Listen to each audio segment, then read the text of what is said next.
Hello, and welcome to the February Carmine Street Metrics. Thank you very much, everyone, for being here. And I'm glad that this time we're not even on Super Bowl Sunday.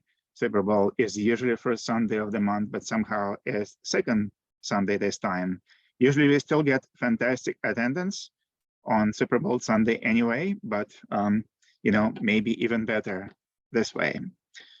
So we have amazing 3 readers today, Barbara Lydecker Crane, Jehanne Dubrow, and Matt Miller. And as usual, we're going to start with a few open mic readers. And our first open mic reader is Charlotte Innes. Welcome, Charlotte. Thank you very much. I don't sound echoey, do I? No, you don't. Sound perfect. Great. Okay. So I'm going to read a poem called Season of Tiny Lights. Oh, small grey cat, paddling gracefully up the sidewalk as I walk heavily down. Why do you stare at me so? You touch your nose to my hand, roll over on your back. What do you want, old friend? I've never met you before. Amongst the scattered pebbles, you stretch and bare your belly, as if to share with me the deep blue winter sky, the dipping sun, the tips of every hair on you, white with it, faded bougainvillea bracts leaking light. And look, a fat old squirrel, reddish in the sun, chattering away on a branch above. Jealous? Or distracting us from a brother or son who's sneaking a stolen lemon up a neighboring palm. Then you see him, spring to your feet, shoot across the sidewalk like a child's electric toy, but he's out of reach. You settle in shadow at the tree's base, paws stretched out to wait for a chaseable creature. So off I go again to 99 cents to buy supplies.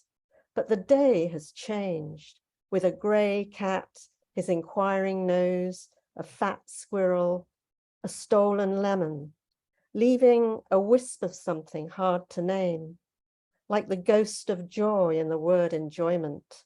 Listen, hot tea and fruitcake, lemon and honey, a tiny Christmas tree with its season of tiny lights.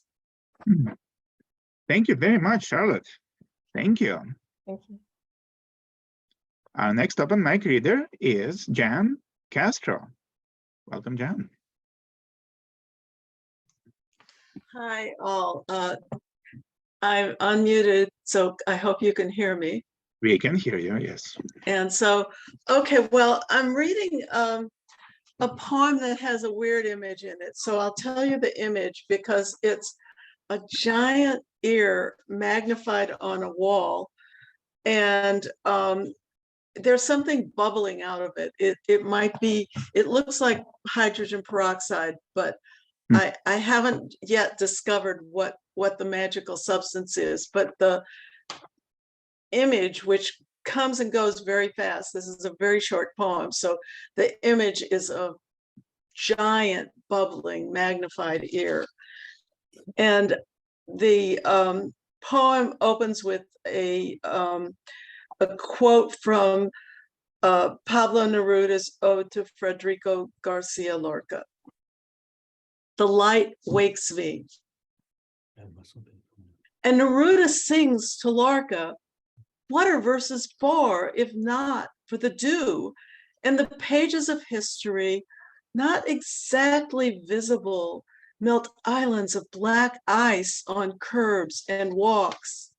And the pages of poetry, tucked into bound volumes with spines, are stacked loosely on the shelf for the helpless newborn. It's hard to speak without eyes, harder to say why an ear magnified and projected onto a wall, an ear cavity bubbling and seeming to cradle sea foam or a chemical reaction, why this ear that we see and dream we hear reminds me of the dew. Thank you, Jen. Thanks all. All right, our next open mic reader is David Formanek.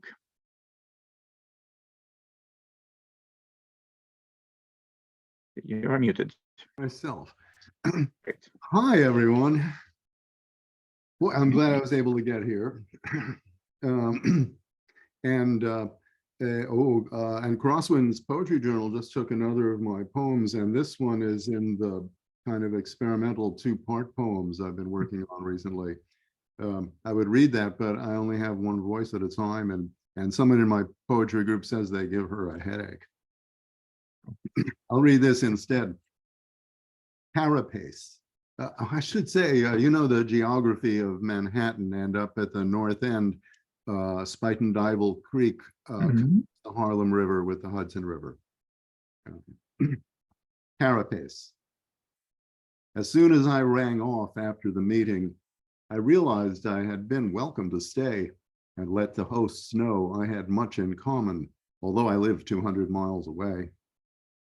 When I was young, I loved to watch the crabs swim along the moraine beach with me, and I learned to walk sidewards, crouching down, claws ready to defend, clamped on fingers.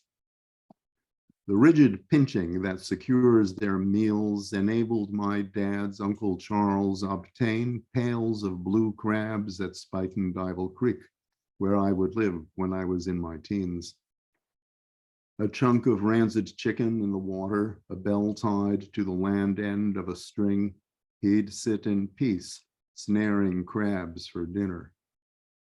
Hearing a bell sound, he'd wind in the string and gently lure the feasting crab to shore, tenaciously absorbed in its last meal.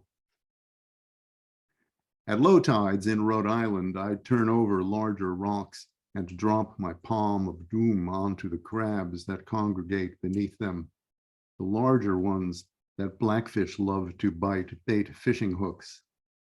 I like to fry the small ones in hot oil and sprinkle them with red pepper and salt. You hosts asked where I lived. I named my town. I didn't say it looks like Central Park or the West Side 2 centuries ago. And when the conversation turned to music, the Philharmonic and the opera, I didn't say that these were my deep loves. I guess I didn't want to be pulled in or out, so I ungrappled, wrecked by the bell. Thank you, everyone. Thank you, David. Thank you very much. I'll say it again. It's great to be here. Yeah, great to have you. And our next open mic reader is Rob Wright.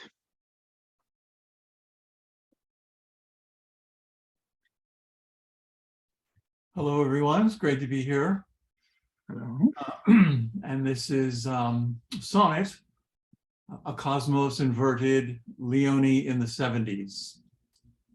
When men would ask her, "Baby, what's your sign?" as she waited for a woman friend, she'd sip her wine, say, "Since I was born in the Southern Hemisphere, the jeweled nets of stars that would appear above the sea between our mainland, lush and hot, and the cold white pole were, frankly, Mr. Not like those you know. There were the kite sticks of the Southern Cross, and wheeling high above the false bay when the fog would clear, I chanced to watch the antelope begin her dance. There was the Amazon whose shining bow had notched an arrow up to hunt the slow and limping man. Him other stars would shun. Oh, look, here's my friend. Sorry, got to run." Oh, thank you very much, Rob. All right. It is now my pleasure to introduce our first feature reader, Barbara Lydecker Crane, a Rattle Poetry Prize finalist in 2017 and 2019, has received 2 Pushcart nominations and several awards for her sonnets. Her poems have appeared in the Ekphrastic Review, First Things, Light, Measure, Think, and many other publications. Her fourth collection, entitled You Will Remember Me, consists of 65 sonnets in the imagined voices of artists through history, with many color images of portrait paintings. The book is about to be published by Word Galaxy, an imprint of Able Muse Press. Barb is also an artist and lives in Somerville. She loves to travel, either solo or with her family. And she's also a member of the Powwow River Poets. So I actually have known her for many, many years, close to 2 decades, I think, maybe 18 years or so.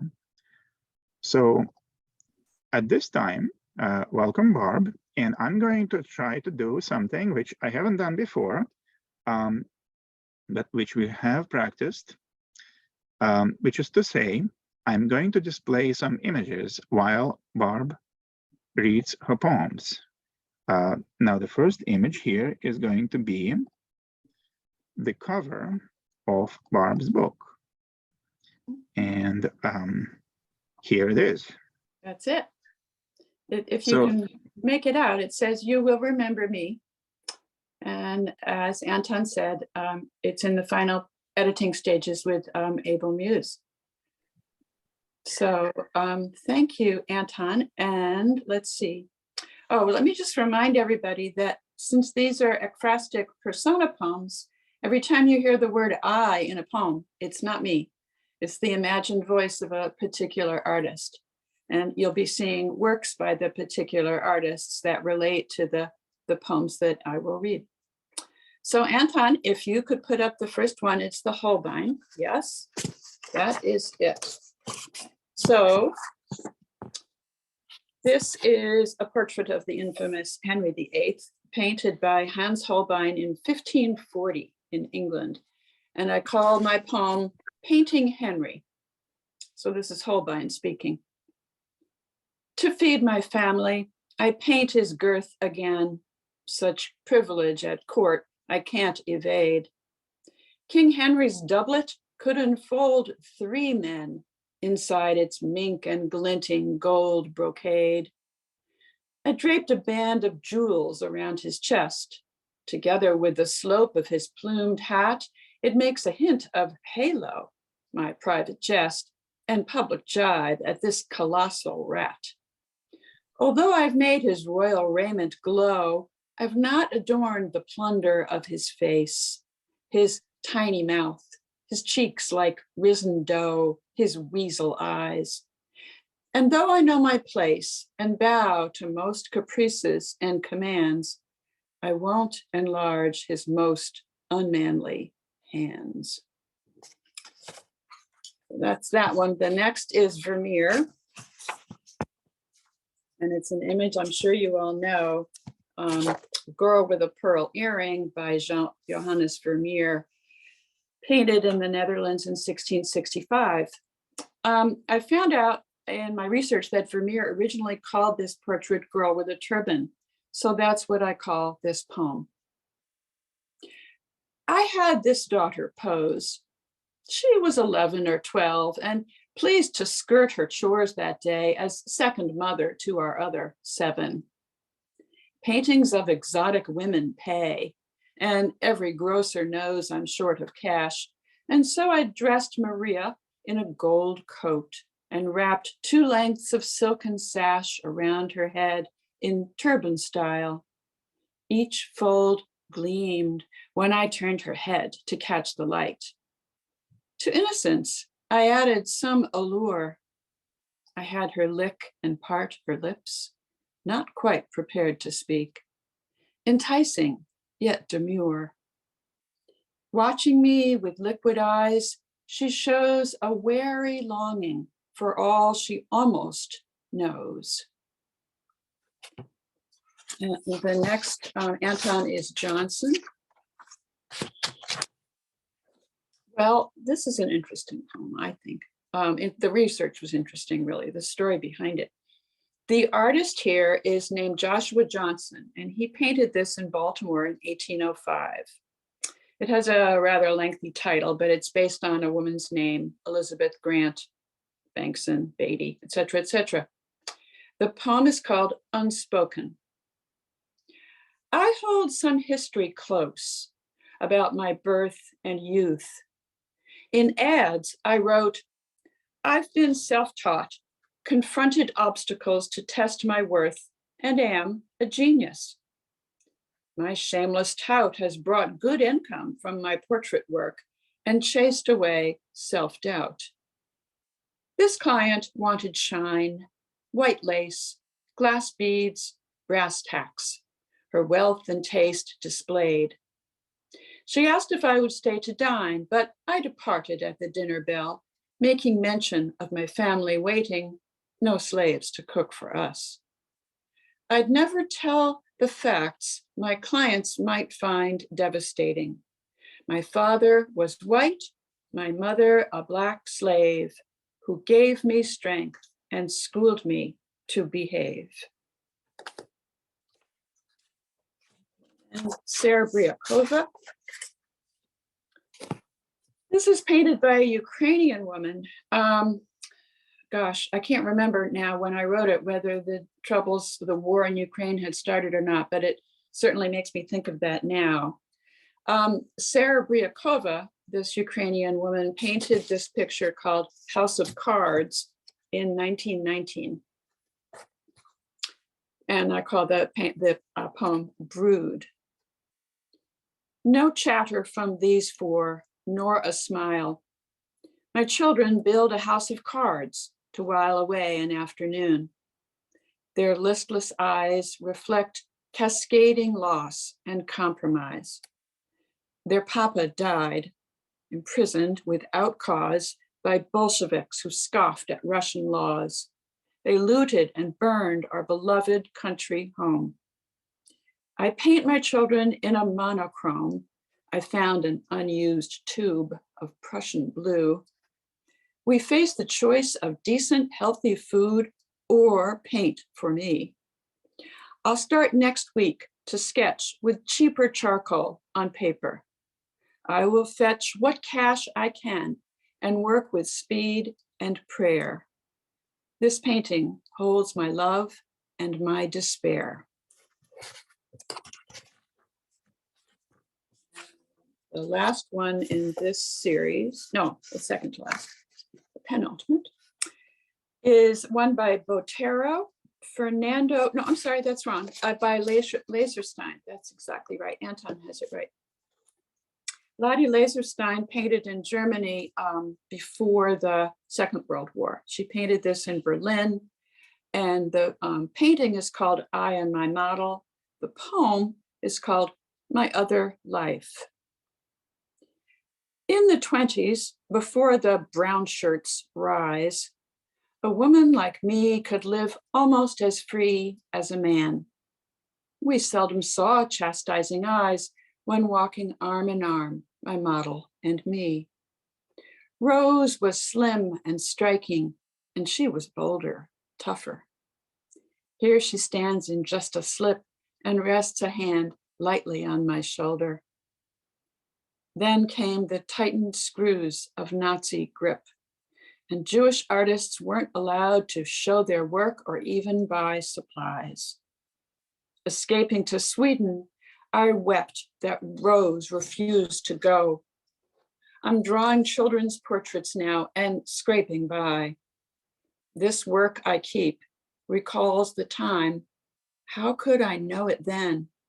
That was my prime. Okay, so now the last one in this series, something very different, maybe a little lighter, I hope. This is by a Colombian artist named Fernando Botero, who's still alive. He painted it in '87.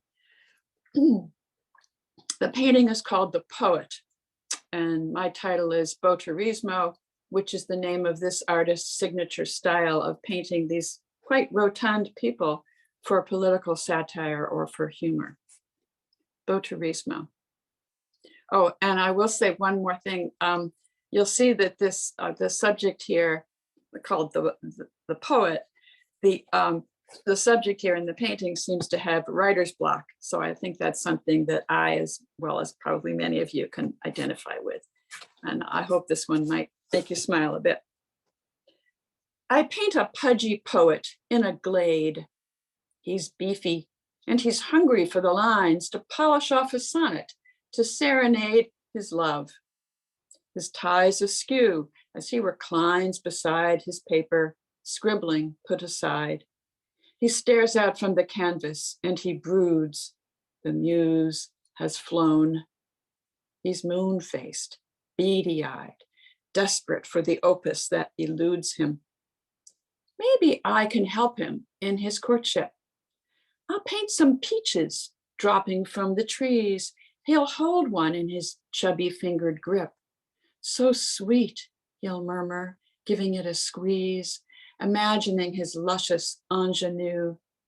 Soon, words will fall on him with which to woo.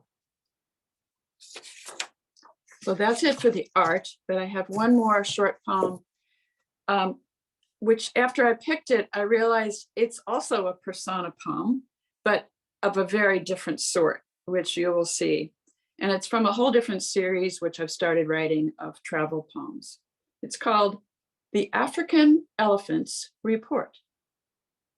And let me explain one little thing. There's one little phrase in here a couple of times, 2 legs, and that is capital TWO hyphen LEGS, 2 legs. So when you hear that, you'll know. Small herds of 2 legs burst upon the plain and stop to stare at us in our domain. They rumble in their giant metal hunks that belch the fumes that irritate our trunks. These creatures demonstrate a lack of strength. They seldom run nor walk for any length. We assume their eyesight is defective. The clicking things they use must be corrective. Why do they retreat from every shower, since rain-washed hide will dry within the hour? When darkness comes, these creatures enter tents and miss the night shift intrigue of events. As for their young, we've spotted precious few, a doubtful future from our point of view. We shake our heads when 2-leg herds arrive. We have concluded they will not survive. That's it from me and everybody. Thank you. Thank you so much, Barb. Everyone, please unmute yourself so we can applaud and thank Barbara for reading. Oh. And I think the... Thank you, Barbara. Thank you. Wonderful. Thank you. I think the art screen share worked out. Thank you so much for having me. And of course. Yeah, so thank you. Thank you very much. So we are going to continue with a few more open mic readers. And our next open mic reader is also from the Powwow River Poets, Zara Raab. Oh, 1 second, I'm gonna unmute everyone first. Let's see, so, okay, Zara, please unmute yourself. Okay, hi, everyone. I'm glad to be here. Thank you, Anton. Thank you, Barbara. Thank you, everyone. Nice readings. I'm going to read a sonnet, and the title is On the Myers-Briggs or Any Other Scale. Our egos, can you hear me? Everything's okay? Okay. Yeah. Our egos swell or shrink. Some nicely fit inside the skull. The body is a kit of useful instruments. The smile, the strut, the song to win the girl or make the cut. And so try out for Oscar-winning roles. As finely tuned as telescopes, some souls detect a mood, a tiny shift in pose, while others need sensations, hotter, higher, to meet their wishes, deeper, wetter, drier. It took me years and years to grow the nose, to recognize myself, much less find you. And now I've spent these many years round you. It isn't what you do, it's how and who you are. What matters now that I found you. Thank you. Thanks. Thank you, Zara. The next open mic reader is Amy Small-McKinney. Thank you so much. I'm so pleased to be here. This poem is not, oh, did I just lose you guys? Hold on. No, we can see you good. and hear you. Yeah. This poem is not in form, but I hope you can hear some of the music in it. It's in two parts and it's called This Aging Body. 1. My body, a footprint, partially erased, will step out one day, not return, become mud after a storm, its dark, moist mouth, its lovely grammar of acceptance. Until then, I remove my broken shoes, kiss them goodbye, leave them to their own resources, run ahead into weeds and rough branches, to a place I remember from before I was born, where an evening grosbeak waits. I will not leave her behind. 2. This river blue-black, the heron almost the river's color.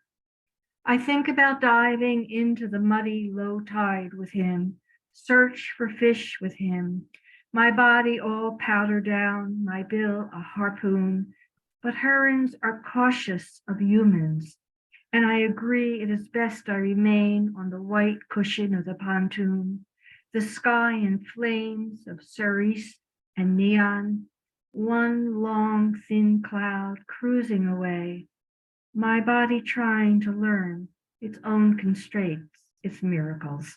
Thank you. Thank you so much, Amy. Thank you. And our next open mic reader is Harvey Soss. Can you hear me? Yes, we can. Okay. This one is called Beached Whale, North End Natural Area, Brigantine, New Jersey. Mhm. What we have before us is a 32-foot humpback whale so far out of its depth, it might be days until its head knows that its tail is dead. Rigor mortis in such cases, in such a carcass, creepingly slow, looking nothing like the dreadnought of Moby Dick. Experienced whalers might have told us that it could take months to decompose, its oil unsalvageable. What the industry might term an unprofitable kill. Discovered unmoving by early morning joggers, this black and white mass proves too heavy for even a chain composed of lifeguards and Speedos and Muscle Beach wannabes to drag out to sea in search of a miraculous recovery at the hands of Atlantean surgeons. With no discernible injury, it becomes obvious that this isn't some jumped up flipper, acute cetacean seeking human company. Its demise an unfit plot line for a children's show, its body studded with barnacles. The view from the observation decks of beach chairs fails to identify why our whale followed mammalian evolution onto the beach at Brigantine. No shark bites or sign of evisceration being visible. Lacking the expertise of a SeaWorld physician, all we beachgoers can do now is collectively pray. Disney kids employing that old Tinker Bell clap for the whale's resurrection. No CPR kit at the lifeguard station having the heft to shock it back to life. Onlookers don't spot the expected choking mask of littered plastic, advertising A&P, Stop and Shop, or your local big box store clinging to mouth or blowhole, a fishnet of debris that they might at least have owned up to and apologized for. Recyclers among us easing their consciences a bit, if not our protagonist's denouement. As one man remarks, shielding his daughter's eyes, this is one hell of a way to bang shut a shore vacation, distracting her with a cold, sweating bottle of Mountain Dew. Others suppose that in the absence of observable damage, no deep cuts evident from a ship to Leviathan hit and run, the usual culprit when blues or humpbacks beach, no layer of blubber as yet exposed for sand crabs to chow down on, this great beast known for its complex songs and breech behavior might have succumbed to ennui. begging the question of whether its final whale chart topper, A side of those sounds New Agers record for sleep music, was a suicide note. Those closest to it brush off a crowd of flies, while those of us at the margins wait for it to die. Together forming a farewell party of sea worshippers and body surfers grown somber, extending such hospice care as a secluded stretch of beach permits, helplessly hoping, as the song goes, children tugging at their mother's sleeves and pointing, unwilling or unable to turn away, mesmerized, the humpback lying in a pool of kismet, its luck having run out. Few, if any, of us having seen death writ so large as this 32-foot package of guts that plankton will not miss. Thank you. Thank you, Harvey. Next up is Chris O'Carroll.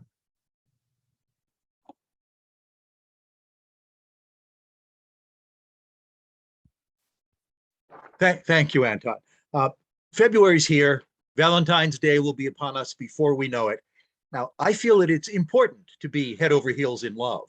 I also feel it's important to be a skeptical dissenter from certain social conventions. So this is not an anti-love poem, but an anti-Valentine's Day poem. For the mated or unmated, February 14th's grim. Roman priest decapitated, bloody perfect eponym. In a box shaped like no heart that ever beat in any breast, the calories are off the chart at stern tradition's sweet behest.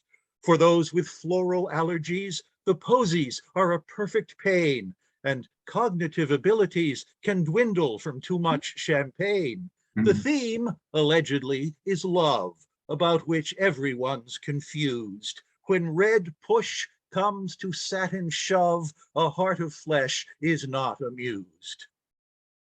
Thank you. Thank you, Chris. We have one more open mic reader before our second feature, and our next open mic reader is Joyce Wilson.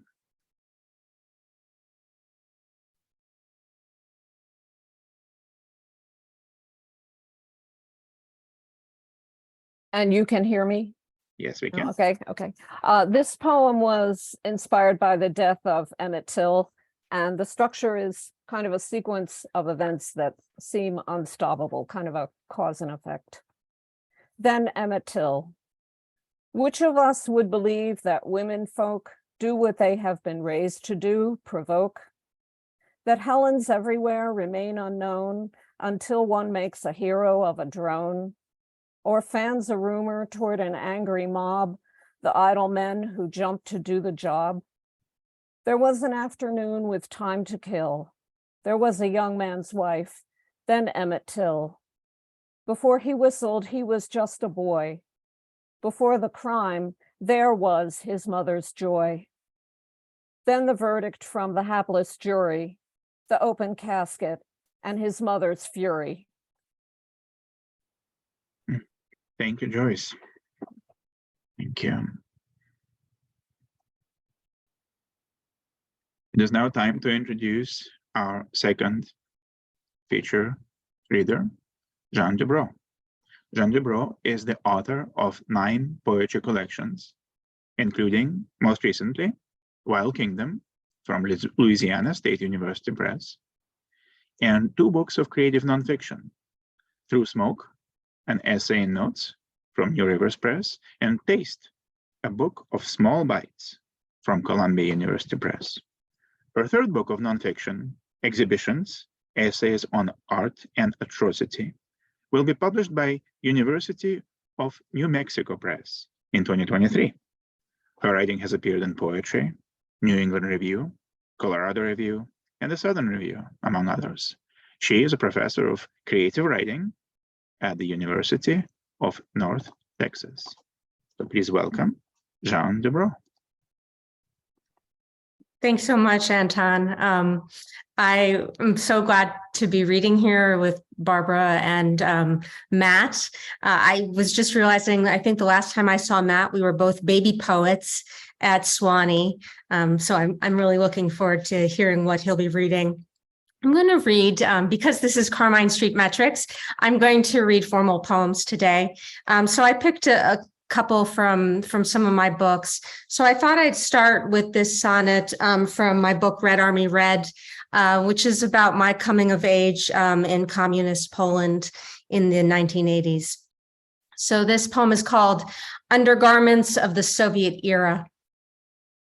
They were the pair of rockets pointing west, a hook and eye defense against the pert weapons of democracy. They propped each breast with starch and molded cups at red alert. They were the corset laced enough to shield plutonium, or bulletproof, or thick as a concrete wall, a country sealed. They only came in Fallout and Sputnik. Like armored tanks, they only came in shades of camouflage, no pinks or violets, no satin openings, but hard parades of polyester panties, pantalettes that snagged at skin, ballistic garter belts, the girdles leaving autocratic welts. And this is tea. Tonight, I'm fruit and clove, I'm bergamot. I drop a tea bag in the cup and boil the kettle until it sings. As if on cue, a part of me remembers how to brew the darker things. Those years, I was a pot of smoky leaves scented with orange oil. Truth is, I don't remember much of school, the crushed up taste of it. I was a drink forgotten on the table, left to cool. I was a rusted tin marked childhood. I don't remember wanting to be good or bad, but only that I used to sink in water and wait for something to unfurl, the scent of summer in the jasmine pearl. So I write a great deal about war, genocide, and I write extensively about being a military spouse. My husband was career military for 20 years. So I'm going to read a poem from Stateside, which is the first book in a kind of trilogy of these military spouse books. This is called Against War Movies. I see my husband shooting in Platoon, and there he is again in MASH. How weird to hear him talk like Hawkeye Pierce. And soon I spot him everywhere, his body smeared with mud, his face bloodied. He's now the star of every ship blockade and battle scene, the Fighting 69th, A Bridge Too Far, Three Kings, Das Boot, and Stalag 17. In Stalingrad, he's killed, and then he's killed in Midway and A Few Good Men. He's burned or gassed, he's shot between the eyes, or shoots himself when he comes home again. Each movie is a training exercise, a scenario for how my husband dies. And then the second book in that trilogy is called Dots and Dashes. And this is from the Pentagon. He brings me chocolate from the Pentagon. Dark chocolate shaped like tanks and fighter jets, milk chocolate tomahawks, a bonbon like a Kirsch grenade, mint chocolate bayonets. He brings me chocolate ships, a submarine descending in a chocolate sea, a drone unmanned and filled with hazelnut praline. He brings me cocoa powder like chocolate blown to bits, or chocolate squares of pepper heat. Or if perhaps we fought, he brings a box of truffles home, missiles of semi-sweet dissolving on the tongue. He brings me Glocks and chocolate mines, a tiny transport plane, a bomb that looks delicious in its cellophane. And because we've all been thinking about surveillance balloons recently, I thought I'd read my own surveillance balloon poem. So this is called Runaway Military Surveillance Blimp Drifts from Maryland to Pennsylvania. And that's a title from the New York Times. The aerostat looks less like a balloon than like a woman, her body's milky curves. She trails her mooring line all afternoon. Untethered, cutting loose, she feints and swerves. She's carried farther north, while on the ground, news cameras film her progress through the air, her seeming reluctance to be earthbound, reclining on the breeze as if aware she's wanted, as if she feels the fervor of the fighter jets that follow close behind. Perhaps surveillance is a kind of love, she thinks, the interest of an ardent mind. And when at last her cables snag the trees, she's dragged, sinking from the clouds, beautiful, submissive as a woman on her knees, whose power lies in acting dutiful.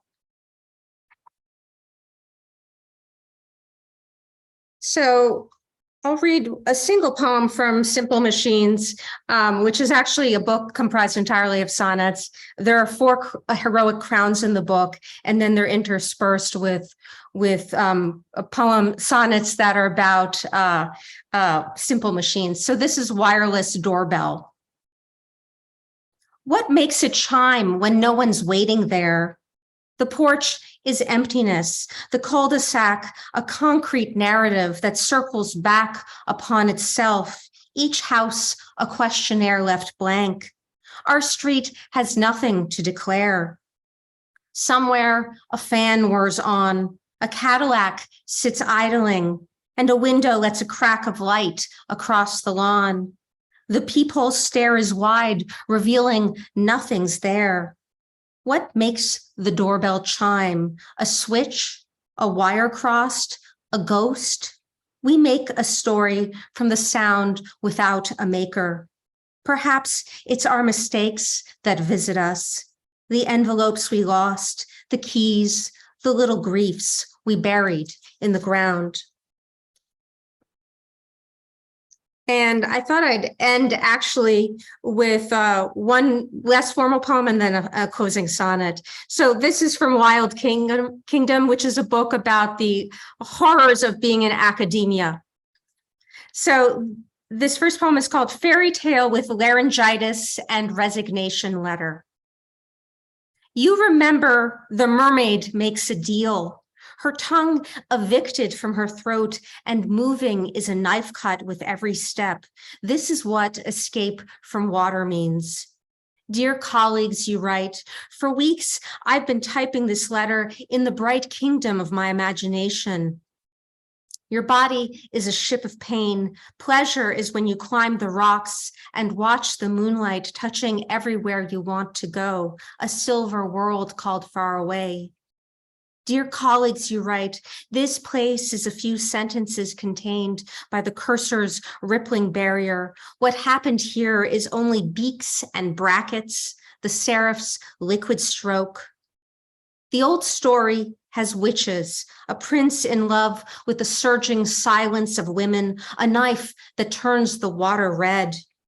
You write, dear colleague, now these years are filed in the infinite oceans of bureaucracy. Everything bleaches or fades. In other words, goodbye.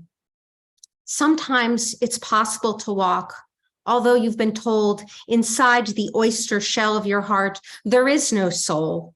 Creatures like you must end as a spray of salt, green droplets floating breathless in the air. And I'll end with this nasty little sonnet that I imagine sending to my former place of employment. So this is called Postcard to the Colonial Town where I lived for 8 years. You've lost your red brick charm and smell of mold. Each night I hear skittering, a mouse inside the walls of you. Whatever hold you had on me has crumbled like your custom house, your columns propped with planks, the Chesapeake lapping your foundations. Old is not the same as prized, and you are old, my dear. You leak when there is rain, there's rotting in your frame. I've learned from you, affections need white gloves, a preservationist. Without thick glass, without humidity control, our loves are papers yellowing. Forget rubbed brass. I'm done with monuments, historic signs. Your streets go nowhere, crooked lines. Thank you. Thank you so much, Jeanne. Everyone, please unmute yourself so we can applaud and thank Jeanne for this wonderful, powerful reading. Very good. Excellent. Excellent. So our next open mic reader is Midge Goldberg. Hi, Anton. Thank you. So I've been hearing some sad news recently. Charles Simic died, who I studied with, and then we saw the news of Linda Paston, who I talked with when we were preparing the anthology.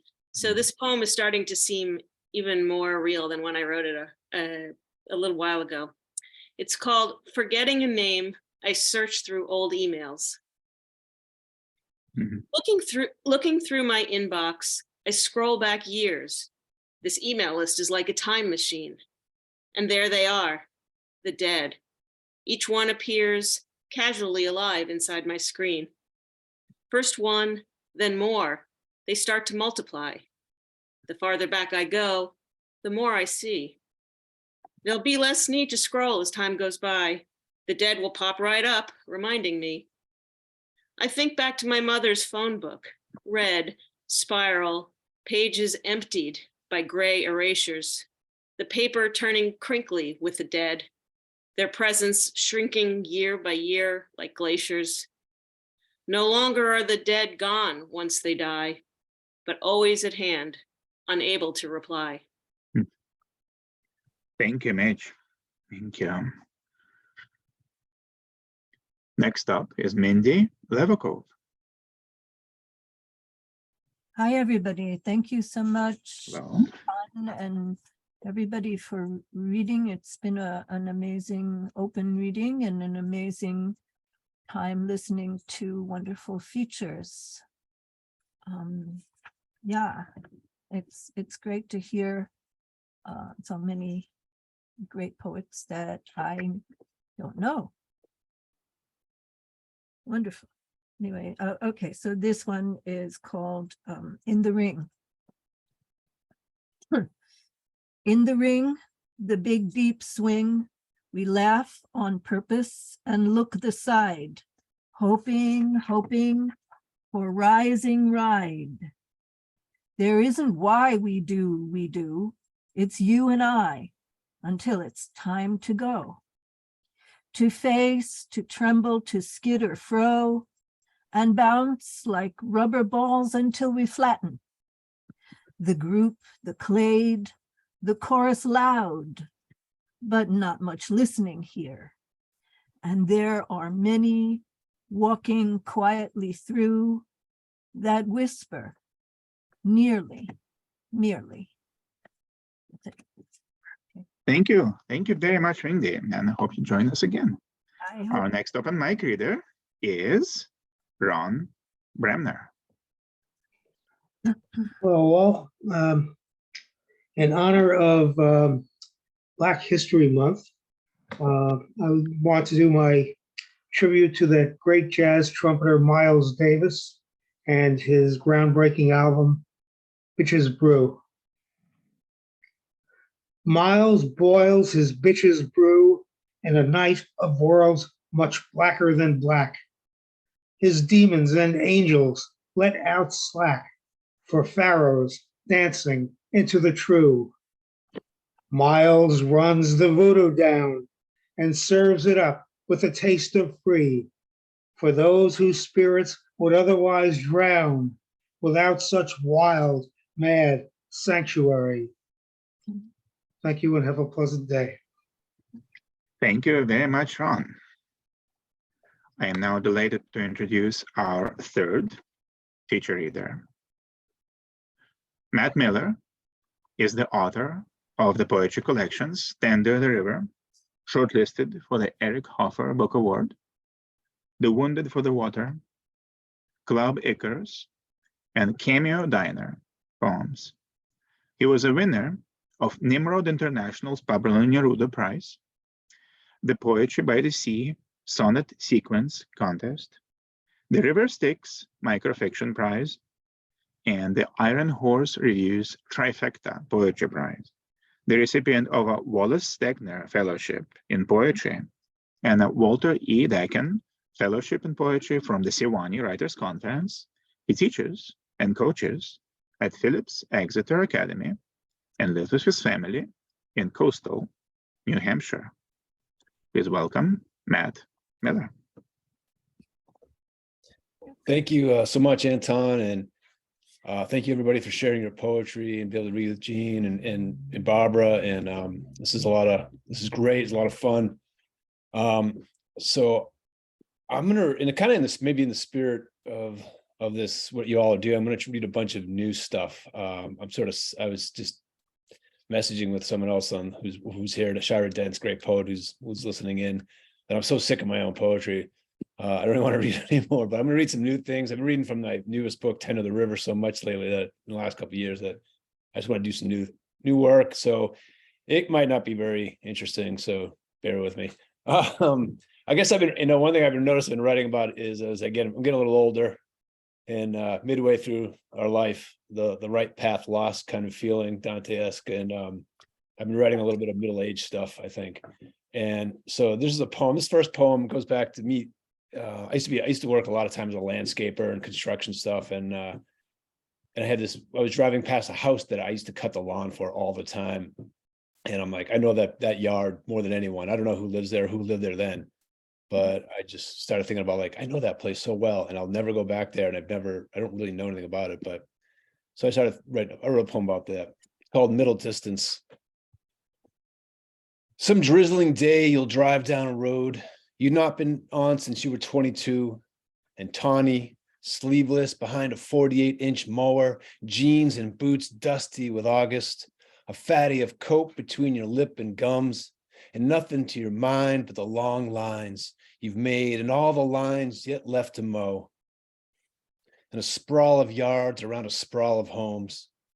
You'll almost hear Mitch, the boss, bark at a stone shone balding edges with a string trimmer, and recall the end of another day, legs long beyond ache, hands soft calloused by rakes, and just the sky and grass and the dull eternal gas engine growl. 70 yards and another turn, another true line, pivot, verse and reverse, until the rhythm will sputter on some kid's toys left out in the back. Toys you have to stop to move, beach pails, bubble wands, trucks, a tricycle, toys you think even your own kids have long moved past. You'll realize you walked every inch of that grass, more even than whoever lived there then, or lives there now. And now, well down the road, you will see the dandelion you pulled from a bed of hemlock late that baking Friday afternoon, the sun sagging its belly on the tickling pines, a rewilding world you cut from the bloom. There's this, I don't know if you guys know the poet Tina Kane, awesome poet. She had a book out recently, Year of the Murder Hornet. And in that, I can't remember the poem, and I don't want to reach for the book. It's over there somewhere. That Year of the Murder Hornet is her most recent book. And there's one poem that has an image of one of the disposable masks that we are ubiquitous in our lives in the last few years. And that image sort of hit me, and I got, after a graduation of the school I taught at, I saw a mask drifting, and it kind of put me in the mind of this poem, and it's called Graduated. Another disposable medical mask, dying in the June sun after all the ceremonies are done and all the families have gone, lifts just a bit in the building breeze, and looks for a second like a lip, snarling in that flirting way you see the tattooed girls snarl, and then it flips over to bare a white belly, smudged brown with breath, and so becomes a wounded moth, flittering across the road, floats on to become a banner, thrown from a tower, falling out of myth, rolls over and over until it is a single eye, trying to blink out a bug or just the dust of what may come.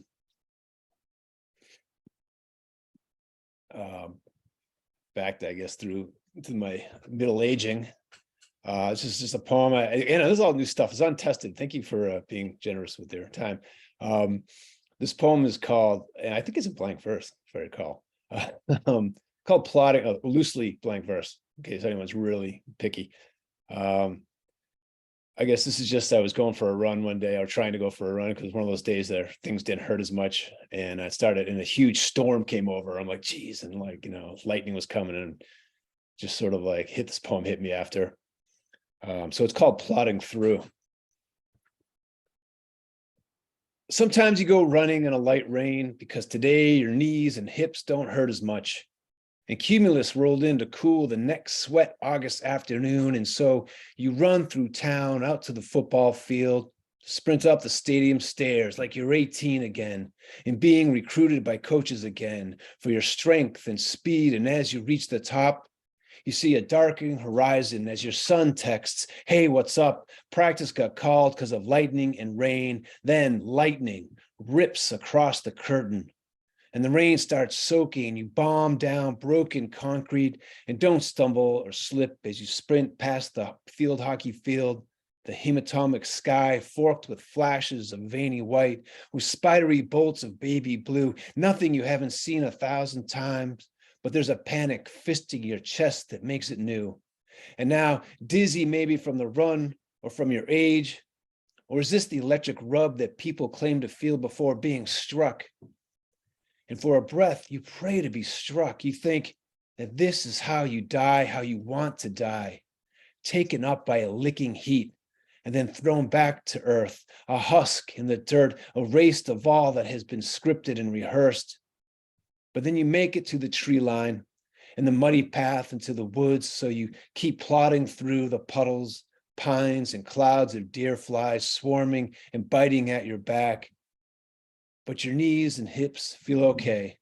And maybe that's enough, that this is all the rapture you received today, could ask today, some rain, a little rain, a message from your son, and the sky charged with your own terrifying light.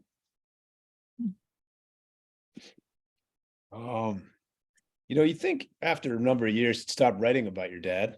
It stopped coming up. And my father passed away about 15 years ago this last month. But I just had this recurring image. I've actually worked on this other poem about a year and a half ago. My son leaned back into me. We were watching TV. He's 14 now, and he leaned back to the rest of my chest. And I knew, I kind of felt it, like this is the last time he does this. He's about 12 and a half. And I'm like, I could feel it, like this might be the last time he feels comfortable snuggling into me. And I had another memory of, I still have this recurring memory, laying on my father's chest as a little kid watching TV. I was probably like 2 or 3, and I just wanted to throw. So this poem sort of came out of there, and I wasn't sure if, sometimes you don't think a poem's any good, and then a journal picks it up. You're like, hey, actually, that poem's all right. This is what happened with this one. This poem is terrible until someone said, yeah, it's cool. I'll validate it. I still don't know if that's great. But it's called Of the Act of the Mind. I want a brighter verse for this. Memory is slippery as light sliding across our ceiling from a car driving down Bowl Road one winter night past supper. It's of my father. I can't see him. I am lying on his chest, my right cheek buried in blue flannel.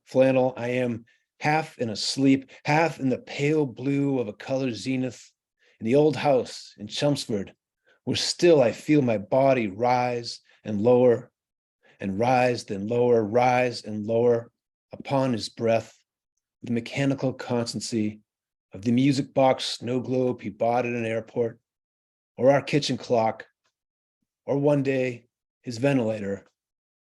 Then something like water that is not water fills my lungs. And then I think I'll finish with this, thank you, this little bit of it's not a long poem, it's a little bit longer than the others.